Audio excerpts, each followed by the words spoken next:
Nous sommes la moyenne des personnes que nous fréquentons. Je suis Mathieu Stéphanie et je vous propose de rencontrer des entrepreneurs, sportifs ou artistes qui vont faire exploser notre moyenne. T'avais quel âge toi quand tu as géré tes premiers étoilés ? Bah écoute, j'ai eu 3 étoiles avant 36 ans, je crois, ouais. 35 ans. Ça a été assez vite, ouais. Ça a été assez vite. Donc là, pour le coup, c'est un peu le baby blues, quoi. Tu te reçois un truc, tu dis waouh, qu'est-ce que je fais après, quoi. Puis j'ai appelé Bocuse, je fais alors Monsieur Paul, je fais quoi ? Il fait écoute, je fais comme avant. Si t'as eu 3 étoiles avant, c'est parce que tu les méritais, donc oublie ça, remets-toi au boulot, va voir tes clients, discute avec eux, ça va se passer, tu vas t'habituer à la situation. Parce que ça change tout, hein. Ça change l'intérêt de la presse, ça change beaucoup de choses. Vous faites partie des, à l'époque, 80 meilleurs restaurants du monde. C'est 30% de chiffre d'affaires supplémentaire, une nouvelle clientèle. C'est quoi, une étoile 30% ou... Une étoile 30%. Okay. Voilà, tu prends une étoile, chaque fois tu montes de 30%. Donc, et tu montes de 30% de chiffre d'affaires, mais tu montes de 30% de coûts aussi, plus ou moins Non, bien sûr que non. Alors, tout à l'heure, tu m'as posé la question, de la rentabilité. Ouais. Si on prend le cas du restaurant du Pavillon Le Doyen. Le Pavillon Le Doyen, quand je suis arrivé, il n'y avait qu'un seul restaurant de 3 étoiles Michelin. Enfin, on l'a eu en 7 mois, 3 étoiles. Qui faisait 80% du chiffre d'affaires. Ok. 80% de chiffre d'affaires où tu perds tout le pognon que tu veux. Clair. Donc, j'ai réfléchi et j'ai commencé à dire, OK, on va bouger les équilibres en faisant une diversité de restaurants. Encore une fois, j'ai de la chance, c'est un énorme espace. On a travaillé énormément sur l'événementiel, énormément sur le réceptif, qui est beaucoup plus rentable, parce que tu sers 300 personnes, évidemment, les coûts sont pas les mêmes. Ça a permis de rééquilibrer la bis et Pavillon. Donc aujourd'hui, c'est un choix, hein. C'est un choix parce que le 3 étoiles était ouvert 7 jours sur 7, matin, midi et soir. Aujourd'hui, on fait 5 services. On est fermé le week-end et on ne travaille pas le matin. Donc, on a perdu, encore une fois, une manne de chiffre d'affaires extraordinaire pour trouver aussi un équilibre social fort. Le pavillon entier est fermé le week-end. Non. Le pavillon, le comptoir, alors c'est un peu confusant, mais le Doyen, 3 restaurants. Ouais. Le 3 étoiles, à l'Eno Paris, est ouvert 5 services par semaine. C'est tout. Quand j'ai repris cette maison, je n'avais pas d'autre choix. J'étais ouvert 7 jours sur 7, 365 jours par an. Voilà. Et donc, j'ai fait un choix de fermer cet endroit plus souvent, de réduire le nombre de tables. On était à 17 tables, on est passé à 9 tables. D'accord ? Avec quarantaine de personnes qui servent ces 9 tables, à peu près. Donc, tu peux pas gagner l'argent avec ça. Mais tu as besoin de ça pour l'image de la maison. Tu as besoin de ça pour porter, en fait, l'excellence à la française dans le monde entier.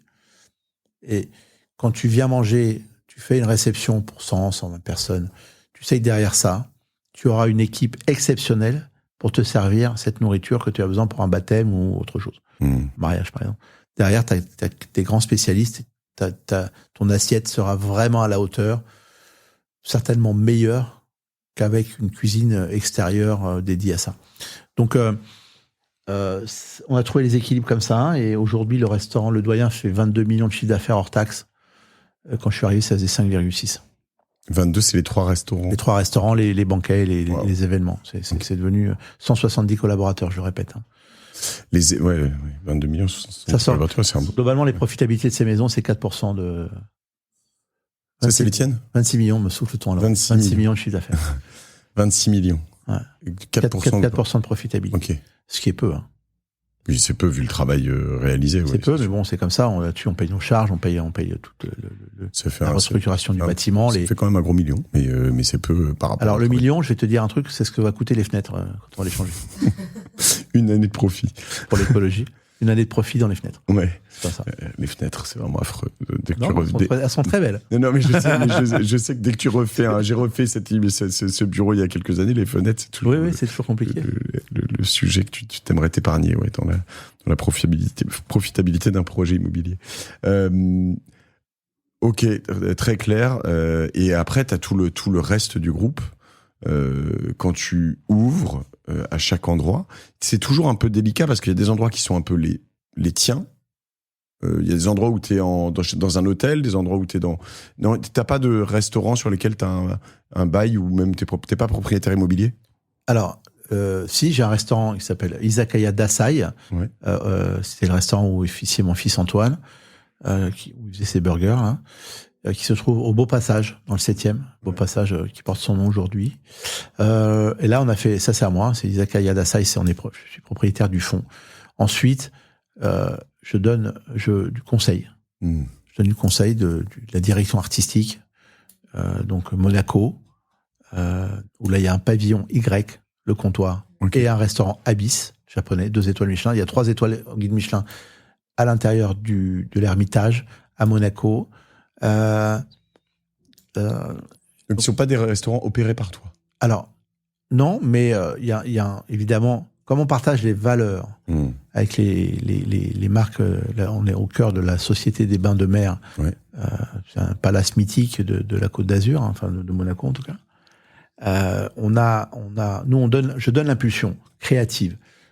J'apporte une partie de l'équipe et ensuite l'opération s'est faite par l'hôtel, mais avec un objectif commun. Je n'irai jamais chez quelqu'un qui ne partage pas mes valeurs en fait d'excellence. Ça n'existera jamais.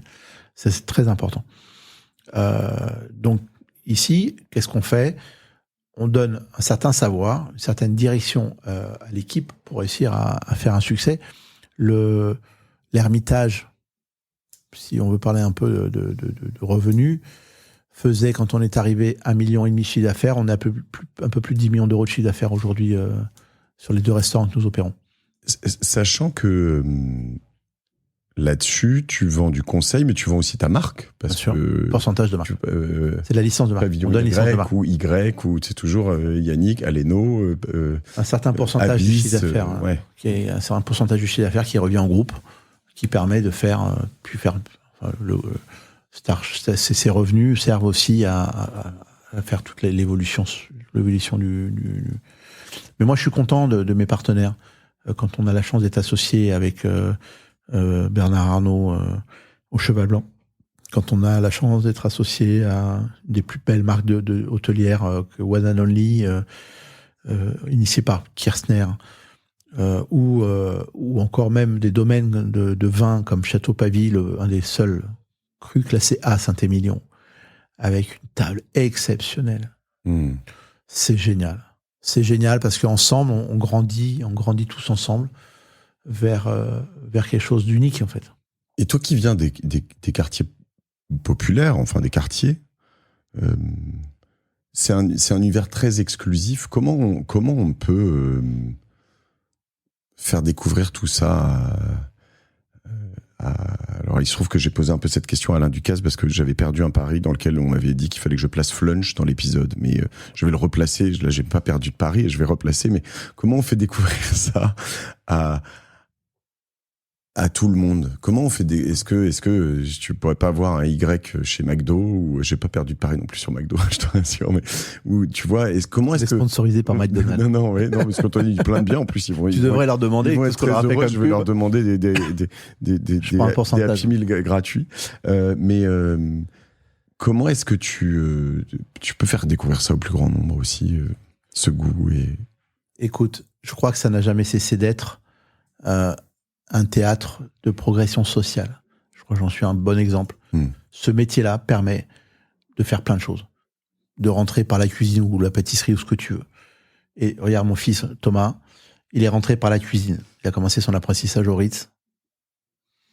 Et puis 6 ans après, il vient me voir, il me fait « Papa, ça me plaît pas. » 6 ans wow. Ouais. Non mais, parce qu'il voulait que je sois fier de lui sûrement, il s'est fait mal, hein. Je dis, écoute, tant mieux. C'est bien de t'en apercevoir maintenant, parce que ce métier-là, si tu le fais sans être passionné, c'est très compliqué. Donc il me dit, je veux faire du commerce. Et donc il nous a rejoints quand on a ouvert le Doyen, à l'événementiel. Il s'est tellement plu là-dedans qu'il a ouvert sa boîte, qui marche bien, il s'appelle Let's, les talents du luxe.